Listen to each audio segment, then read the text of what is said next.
يا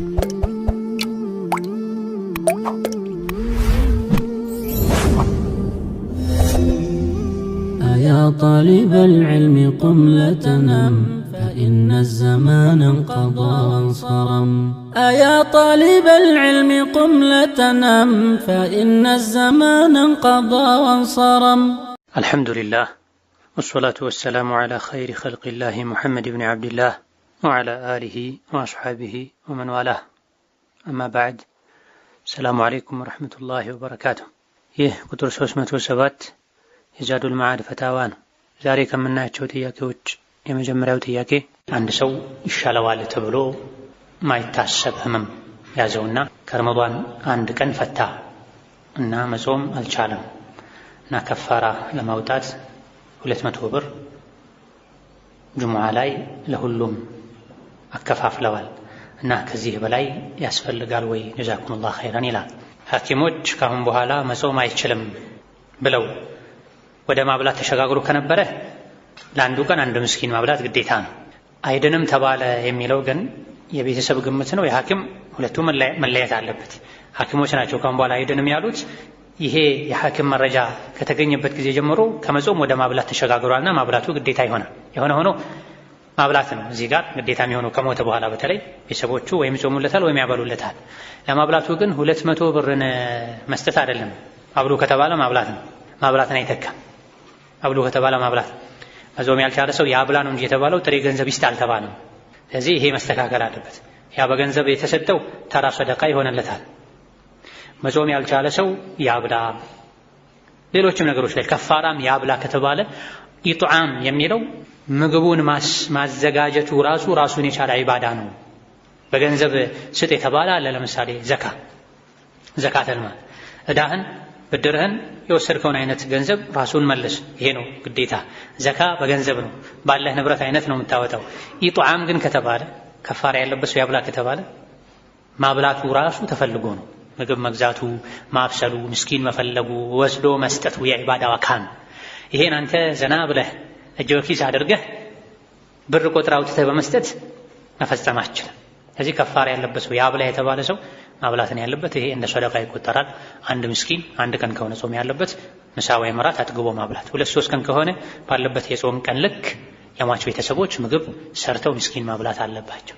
ሌላኛው ጥያቄ እኔ ትምህርት የተማርኩ ቁርአን መሐፈዝ ከበደኝ ምን ላደርግ ይላል።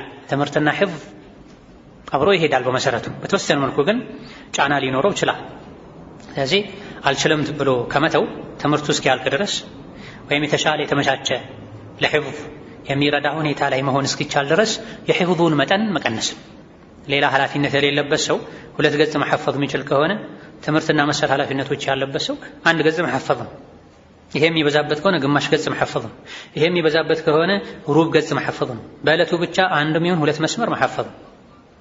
ሒፍዝ በልምምድ የሚመጣ ነገር ነው። ከተውት ይተዋል፣ ከያዙት ይጸናል። ከተውኩት ይተወኛል ብለው በመፍራት እስከ ዕለተ ሞታቸው ድረስ የሚያሐፍዙ ኢማሞች ነበሩ።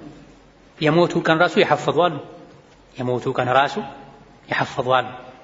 ስለዚህ ከሥራ ጋር ከትዳር ጋር ከትምህርት ጋር አይመቸኝም ተብሎ ሒፍዝ መተው የለበትም። መጠኑን ብቻ ማሻሻልና ማሸጋሸግ ነው። ዱዓ ማድረግ፣ በጊዜ መተኛት፣ ከሰው ጋር ያለን ግንኙነት ገድቦ ያገኙትን ሰዓት ሁሉ ከትምህርት ውጭ ያለውን ለቁርአን መስጠት፣ የሌሊቱን ክፍለ ጊዜ መጠቀም፣ ኢስቲግፋር ማብዛት፣ ምላስን፣ አይንን፣ ሆድን መጠበቅ ነው። ሌላኛው ጥያቄ አንድ ሰው ሌላን ሰው በምት ወይም በስድብ አስከፍቶት ከዛም ይቅርታ ቢለው የተመታው አልመልስም ቢል መቼው ወንጀል ይኖርበታል? ባረከላሁ ፊኩም ይላል። ላሸክ ሰውን የበደለ አካሉ ላይ ጉዳት ያደረሰ ክብሩን የነካ ስሙን ያጠፋ ወይም ገንዘቡን የዘረፈ ወይም ህይወቱን ያጠፋ ዱንያ ላይ አግኝቶ ይቅርታ እስካልጠየቀ ድረስ አኺራ ላይ ጀዛውን ያገኘዋል። ጌታ አላህ ምን ብሏል? መን ያዕመል ሱአን ዩጅዘ ቢሂ። የቅያም ቀን ሺዓሩ ምንድነው? ላ ዙልመል የውም ነው የሚባለው። ዛሬ በደል የለም ይባላል። ዱንያ ላይ የበደለ የበደሉን ዋጋ ያገኛል። ዱንያ ላይ የተበደለ ይካሳል። አይደለም ሰው እንስሳት ሁሉ። ቀንድ የነበራት በግ ቀንድ የሌለውን በግ ወግታ ከነበረ ዱንያ ላይ ቀንዳም የነበረችዋ ቀንዷ ተወስዶ አኺራ ላይ ለተወጋቿ ይሰጣትና ቅሷስ እንድታወጣ ይደረጋል። ረቡል ዓለሚን የበግና የፍየልን ጉዳይ ፍርድ ሰጥቶ ታዲያ አንተ የመታኸውን ሰው ዝም የሚል አይምሰልህ። ይሄን አውቆ ቀድሞ እጅን መሰብሰብ ነው ሳይመቱ በፊት።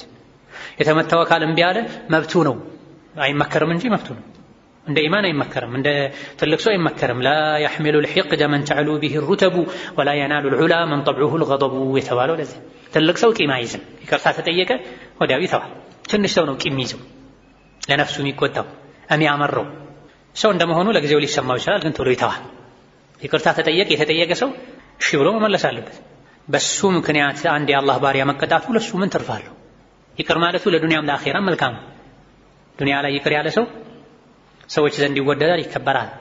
አኺራ ላይም አላህ ይከሰዋል። የሆነ ሆኖ የተመታው አካል አልመልስም ካለ አላህ ዘንድ ነው ሐቄን ማገኘው ካለ እንዴት አድርገን እንደምትመልሰው ስትጨነቅ ልትኖር ይገባል። ይህ ትምህርት ሊሆንህም ይችላል።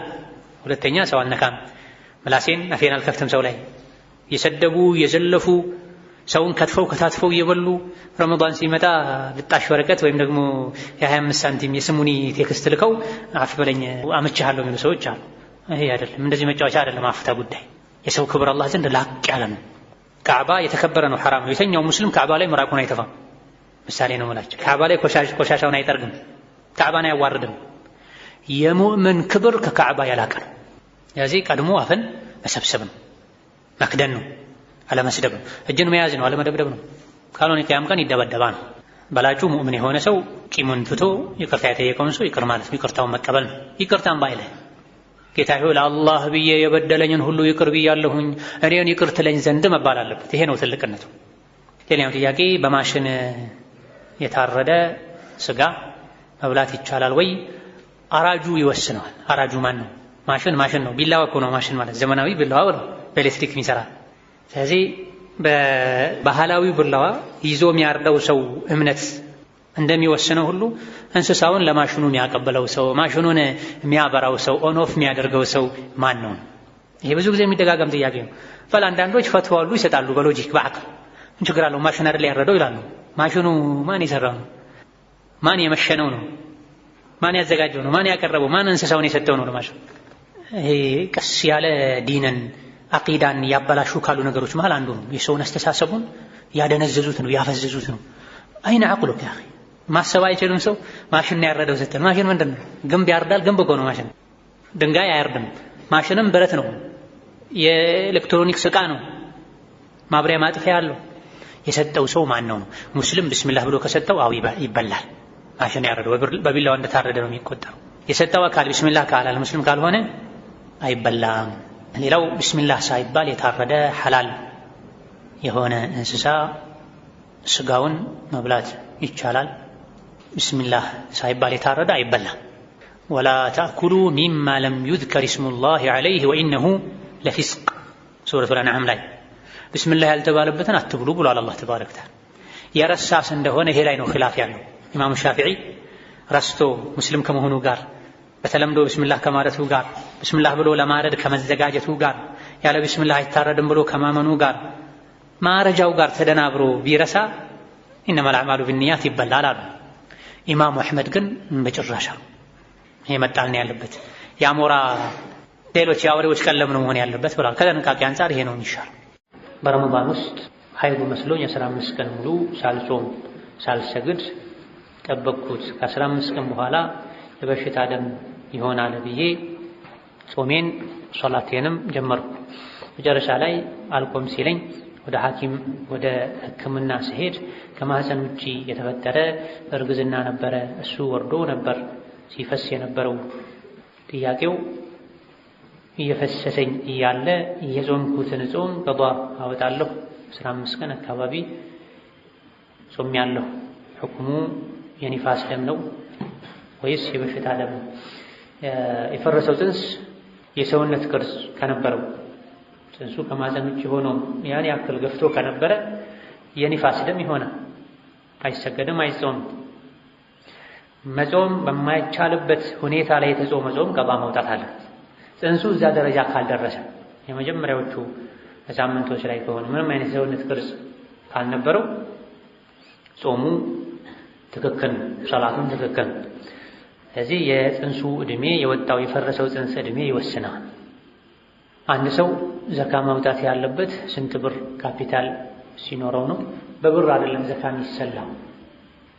ዘካ የሚሰላው በወረቀት ብር አይደለም፣ በማዕድኑ ብር ወይም ወርቅ ነው። 595 ግራም የማዕድኑ ብር መግዛት የሚችል ገንዘብ ያለው ሰው ዘካ ይወጅበታል። 595 ግራም እና ከዛ በላይ የማዕድኑን ብር የጌጡን ብር ሊገዛ የሚችል ገንዘብና ከዛ በላይ ያለው ሰው ዘካ ይወጅበታል። ይህ መጠኑ እንደ ሀገሩ፣ እንደ ጊዜው፣ እንደ ሁኔታው ሊለያይ ይችላል፣ ሊበላለጥ ይችላል። ስለዚህ ስንት ብር ሲኖረኝ ነው ዘካ ማወጣው ሳይሆን የዘካ መተመኛው ወርቅ ወይም ብር ነው። በወርቅ ከሆነ 85 ግራም ነው፣ በብር ከሆነ 595 ነው። መሰላት ያለበት በወርቅ ነው በብር ኺላፍ አለበት። በወርቅ ይሰላል ያሉ አሉ። 85 ግራም ወርቅ ሊገዛ የሚችልና ከዛ በላይ ገንዘብ ያለው ሰው ዘካ ይወጅበታል። አይ በብር ነው የሚሰላው 595 ግራም እና ከዛ በላይ የማዕድኑን ብር ሊገዛ የሚችል ገንዘብ ያለው ሰው ዘካ ይወጅበታል። የሚሻለው የቱ ነው? በብር ማስላት ነው። አንድ ለምስኪኖች የሚበጀው ይሄ ስለሆነ የዘካ አውጪዎች ቁጥር የሚበዛው በዚህ ስለሆነ፣ ሁለት በነቢ ዘመን የ595 ግራም ብርም የ85 ግራም ወርቅም ዋጋቸው እኩል ስለነበረ ከጊዜ በኋላ ነው ወርቅና ብር ዋጋቸው የተራራቀው እንጂ የ200 ድርሃምም የ20 ሚስቃልም ዲናርም ዋጋቸው በነቢ ዘመን እኩል ነበር። ከዚህ አንፃር ከጊዜ በኋላ ወርቁ በጣም ከፍ ስላለ 85 ግራም እና ከዛ በላይ የሚገዛ ብር ከሌለኝ ዘካ አላወጣም ማለት ብዙ ሰዎች ዘካ አያወጡም። በዛ ልክ ብዙ ምስኪኖች ይጎዳሉ። ከዚህ 595 ግራም እና ከዛ በላይ ብር መግዛት የሚችል ገንዘብ ያለው ሰው ዘካ ይወጣል። ሌሎች መስፈርቶች ከተሟሉ ዓመት ሙሉ ከተቀመጠ ገንዘቡ ሙሉ በሙሉ የሱ ከሆነ ወህሉ መጃባ ብሬስ ማሰርና ማሳሰር በሸሪዓ እንዴት ይታያል? ሐኪም አዞ መብላት ማይችልበት መናገር ማይችልበት ሰው ጋር ሲሆን እንዲሸማቀቅ የሚያደርግ አይነት የጥርስ መዛባት ችግር ኖሮበት ከሆነ ማሰሩም ማሳሰሩም ችግር የለው። ለትርፍ ቅንጦት ከሆነ ይስራፍ ነው። ማሰሩም ማሳሰሩም አይፈቀድም ማለት ነው። እኔ ከዚህ በፊት ለኮንዶሚኒየም ለጋራ መኖሪያ ቤት ብር አጠራቅሜ የነበረ ሐራም መሆኑን ሳውቅ ትቼው ብሬን ከነወለዱ ተቀበልኩ። ዋና ብሬና ወለዱ አንድ ላይ አድርጌዋለሁ። አሁን በወለድ ያገኘሁትን ገንዘብ ለማን ነው መስጠት ያለብኝ? ይብዛም ይነስ የወለድ ገንዘብ ያንተ አይደለም፣ ከገንዘብህ መውጣት አለበት። ምንድነው የሚደረገው? ሚልስ የሚቀምስ ላጣ ምስኪን ከገንዘቡ ለመገላገል በሚል ንያ ይሰጣል። ምንም የሌለው የዕለት ጉርሱን ማግኘት ለማይችል ድሃ፣ አቅመ ደካማ፣ ችግር አቀኘህ ከፊት ከኋላ ያሉ ዘመዶችህም ጎረቤቶችህን አይተህ ወጪውን መሸፈን ግዴታ ማይሆንብህ ዘመድ፣ ትንሽ ራቅ ያለ ዘመድ ማለት ይሰጣል። አጅር ተፈልጎ አይሰጥም። አቅም ላለው እንደ ተጨማሪ እንዲሆን ተብሎ አይሰጥም። የእህቴ ባል ሳውዲ ነው ያለው እና ለዚያራ መልክ መምጣት ትችያለሽ፣ የ5 ዓመት ወንድ ልጅ አላት፣ እሱን ይዘሽ ትችያለሽ፣ ኡስታዝ ጠይቅ ያለው ብሏታል። እንዴት ይታያል የሚል ጥያቄ ነው። የ5 ዓመት የሚለው አንድ ቁጥር ጎድሎ ከሆነ ችግር የለም። ከ5 በፊት አንድ ቁጥር ጎድሎ የ15 ዓመት ልጅ ከሆነ ችግር የለም። እማ የ5 ዓመት ልጅ ማህረም አይሆንም። ያለ ማህረም ውጭ ሀገር አይደለም ሀገር ውስጥም ከ80 ኪሎ ሜትር በላይ ወይም በርካታ ዑለሞች በመረጡት እንግዳ የሚያስብል ያክል ርቀትን ሴት ልጅ ያለ ማህረም መሄድ አትችልም። ቡኻሪ፣ ሙስሊም፣ አቡ ዳውድ ሌሎች የመዘገቡት ሐዲስ ከኢብኑ አባስ ወገይሪሂ ነብዩ ሰለላሁ ዐለይሂ ወሰለም በአላህ መጨረሻው ቀን የምታመን ሴት ያለ ማህረም እንዳትጓዝ ብላ ያለ ማህረም እንዳትጓዝ። ማህረም ማለት ለአካለ መጠን የደረሰ እሷን ማግባት ሐራም የሚሆንበት ቅርብ የስጋ ዘመድ ማለት ነው ከባል በተጨማሪ። ስለዚህ የ5 ዓመት ልጅ ሳውዲ አብሮ ለመሄድ ማህረም አይሆንም። ኡስታዝ ጠይቃለች። የዘመኑ ኡስታዞች ብዙ ናቸው። የጎግል እና የፌስቡክ ኡስታዞች አሉ። የብርና የዶላር ኡስታዞች አሉ። ምንም የማያውቁ ለራሳቸውም ከአንድ ቁርአን አስተማሪ ጋር ቁጭ ብለው ያልቀሩ ጎግልና ሶሻል ሚዲያ ኡስታዝ ያደረጋቸው። ስለዚህ ምን አይነት ኡስታዝ ነው የጠየቀችው? ፍቃድ የሌላቸው ኡስታዞች ሊሆኑ ይችላሉ። በአየር ከሆነ ችግር የለውም አይባል። ዋጅብ ለሆነው ሐጅም ካሴት ልጅ ያለ ማህረም መሄድ የለባትም አለ ራጂህ ሚን አቅዋል አህሊ ዒልም። ስለዚህ መሄዱ ግዴታ ከሆነ ሌላ ማህረም መፈለግ ነው። መሄዱ ግዴታ ካልሆነ አርፎ መቀመጥ ነው። ሌላም ጥያቄ አላህ የቃሩንን ሀብት ከኢማን ጋር እንዲሰጠኝ ብሎ መለመን ወንጀል ይሆናል ወይ? በዙሪያዬ በጣም ችግርተኞች ስላሉ ለነሱ ስል ሀብትን እንዲሰጠኝ እመኛለሁ። ይሄ ጉዳይ እንዴት ይታያል? መልካም ስራ ለመስራት አላህ ሀብት እንዲሰጠን መመኘት ችግር የለው። የተፈቀደ መልካም ምኞት ነው። የተፈቀደ መልካም ምኞት ነው።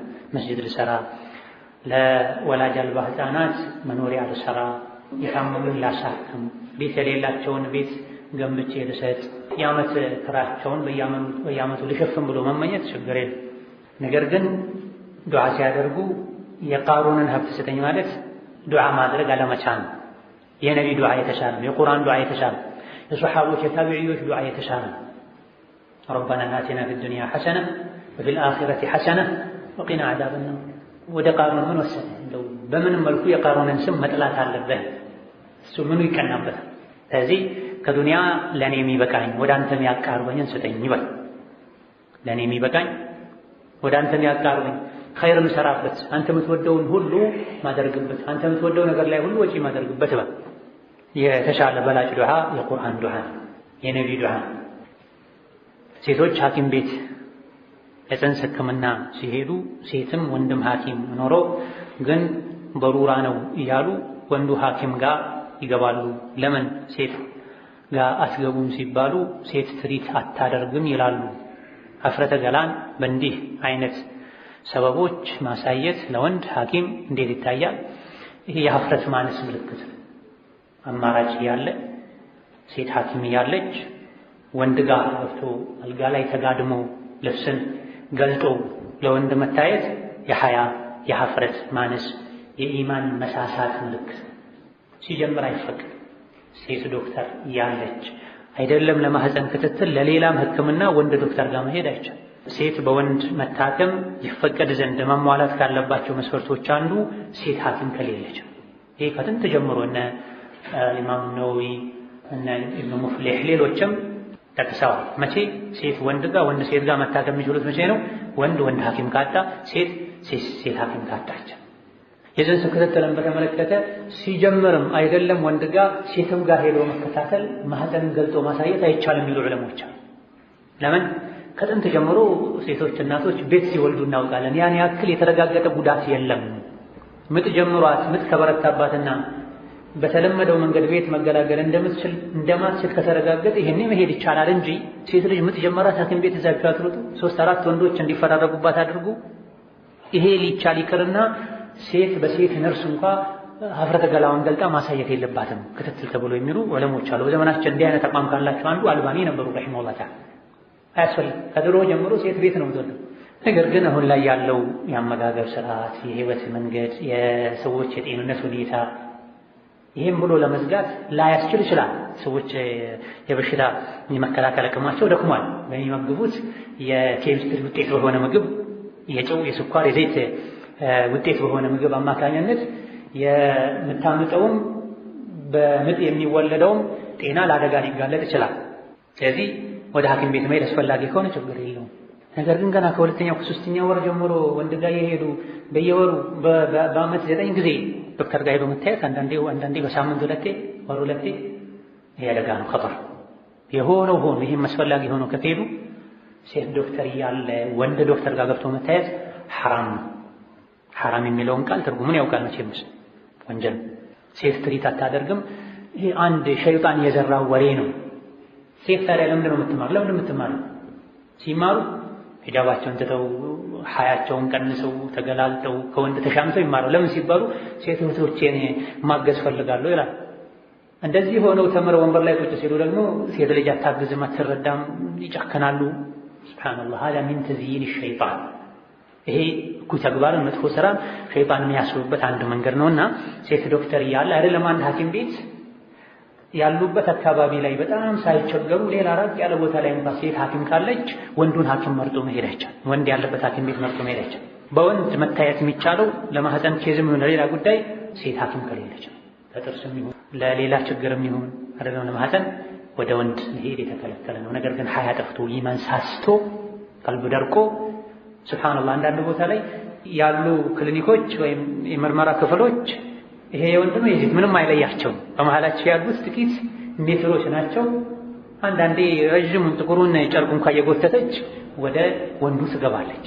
ሴቷ ባዶ ናት። አንዳንዱ ሐኪም ቤቱ ላይ ኢያዳው ላይ ክሊኒኩ ላይ የሚበዙ ሴቶች ናቸው፣ ግን የሚጨናነቀው ምርመራ ክፍል የወንዱ ነው።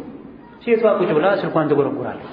እህቶቿ ሁሉ አግልለዋት አፍርፈው هذا ربما من نقصان العقل ከአቅል ማነስ አንዱ ሊደረግ የሚችል። ሌላው ሴቶች ፊታቸው ላይ በሂና በተለያዩ ቅርጻቅርጽ ይስላሉ። ይህ እንዴት ይታያል? ሂና የተለመደው ብዙ ጊዜ ለእጅና ለእግር መቀባት ነው። ሴት ልጅ እስከ ክንድ ከፍ ቢል ችግር የለውም። ትንሽ ኺላፍ ያለበት ቅርጻቅርጽ መስራቱ ነው። የተፈቀደው የተወደደው ሙሉ መቀባት በሸርጥ ያገባች ከሆነች ባለትዳር ከሆነች። ባለትዳር ካልሆነች አብዛኞቹ ዑለሞች ዘንድ አይፈቀድላትም። የተወሰኑ ዑለሞች ሙባህ ነው ብለው፣ ካገባች ግን ሱና ነው። ለዛ አንደኛ ባለትዳር መሆን አለባት፣ ሁለተኛ ሒጃብ የምታደርግ መሆን አለባት፣ ሶስተኛ ባሏ የፈቀደ መሆን አለበት። ባሏ ካልፈቀደ ማድረግ አትችልም። አንዳንዴ ሽታ ሊኖረው ይችላል፣ ባል ላይ ይወድ ይችላል። አይሻ ሂና መቀባት ይወዱ ነበር፣ ወላኪና ሐቢቢ ላ ዩሂቡ ሪሐሁ ብላ፣ ነገር ግን ወዳጄ ነብዩ ሰለላሁ ዐለይሂ ወሰለም ሽታውን ስለማይወዱ ሂናን አልጠቀምም ብላ። ስለዚህ ባል የፈቀደ መሆን አለበት፣ ሒጃብ የምታደርግ መሆን አለበት። ሂናና መሰል ነገር ተቀብታ ሴት ልጅ ተገላልጣ ከሄደች ለእሷም መቀባት አይፈቀድም። በዚህ መልኩ ተገላልጣ የምትሄድ ሴትን መቀባትም አይፈቀድም፣ ወንጀል ይሆናል። ፊት ላይ ሂና መቀባት ይቻላል አይቻልም? ሀገሩ ላይ ከተለመደ ተሸፍና የምትሄድ ከሆነ ሀገሩ ላይ ከተለመደ ተሸፍና የምትሄድ ከሆነ ባሏ የደስ የሚለው ከሆነ ችግር የለም። ባለትዳር ከሆነች ተብሎ ተገድቧል። ባለትዳር ካልሆኑ አንድ አብዛኛውን ጊዜ መዋብ ለባል ስለሆነ፣ ሁለተኛ የፊትና ሰበብ ሊሆን ስለሚችል እዚህ ይከለከላል። ሐራም ነው ያሉ ፉቃሃዎች አሉ፣ በተለይ ሻፊዒዎች። ነገር ግን ሌሎች የተጠላ ነው ያሉት። ምንም ፊትና ማያስከትል ከሆነ የተፈቀደ ነው። ሐራምም ነው አንልም፣ የተወደደ ነው አንልም። እንደ ባለትዳር ተቁላ ሀገር ላይ ግን ፊት ላይ መጠቀሙ ካልተለመደ ወይም ባሏ ካልፈቀደ ወይም ተገላልጣ የምትሄድ ከሆነ ይከለከላል። በመሰረቱ ግን ባሉበት ሀገር ሂናን ሴቶች በሚጠቀሙት መልኩ መጠቀም ይቻላል። ሂና ልክ እንደ ሽቶ ነው፣ ለሴት ልጅ ጌጥ ነው፣ ውበት ነው። ሂና ሁክሙ እንደ ሽቶ ነው። ሴት ልጅ እንደ ጌጥ ሽቶን መጠቀም የምትችልበት ቦታ ላይ ሂናም ከተለመደ በሀገሯ ላይ በተለመደው መልኩ መጠቀም ትችላለች። ወቢላሂ ተውፊቅ። ወሰላሙ አለይኩም ወረሕመቱላሂ ወበረካቱህ።